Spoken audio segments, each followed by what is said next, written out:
Halo Sobat Mata Militer Ngapak, kali ini kita bahas isu panas yang sedang ramai.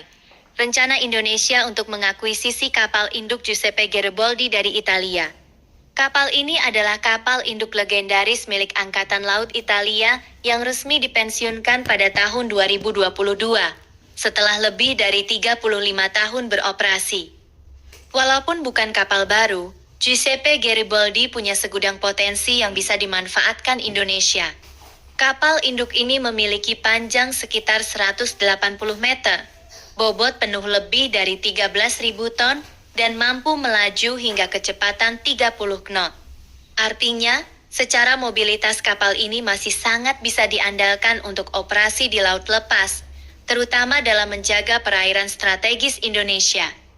Lalu, apa saja yang bisa dilakukan Indonesia dengan kapal induk ini?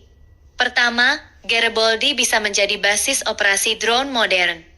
Dengan dek yang luas, kapal ini bisa dimodifikasi untuk meluncurkan drone intai, drone tempur, hingga drone bawah laut yang saat ini mulai dikembangkan Indonesia bersama mitra strategisnya. Kedua, kapal ini juga memungkinkan integrasi dengan jet tempur generasi 4, 5 September RT Dassault Rafale yang sudah resmi dibeli Indonesia. Bayangkan, bila suatu saat Indonesia benar-benar bisa mengoperasikan Rafale dari atas kapal induk, maka daya jangkau udara TNI AU dan TNI AL akan semakin luas, tanpa harus bergantung pada pangkalan darat.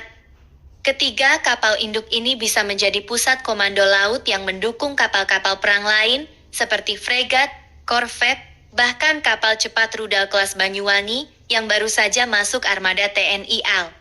Kehadiran kapal induk akan membuat armada laut Indonesia lebih terorganisir, modern, dan memiliki efek gentar yang tinggi.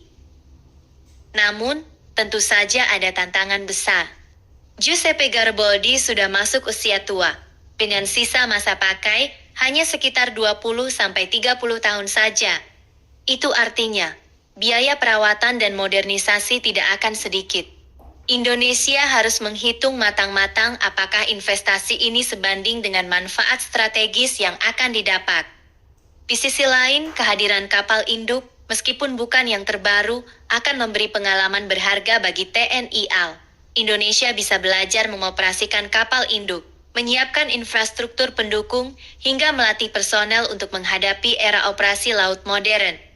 Pengalaman ini bisa menjadi batu loncatan menuju kapal induk buatan sendiri di masa depan, atau kerjasama dengan negara sahabat dalam membangun kapal induk generasi baru. Jadi, jika rencana ini terrealisasi, Giuseppe Garibaldi bisa menjadi simbol transisi dan modernisasi kekuatan laut Indonesia. Kapal ini bukan sekadar aset, tapi juga laboratorium mengapung yang membawa TNI AL naik kelas di kancah internasional. Bagaimana menurut sobat semua? Apakah Indonesia sebaiknya ambil langkah ini, atau lebih baik fokus membangun kapal induk baru sendiri?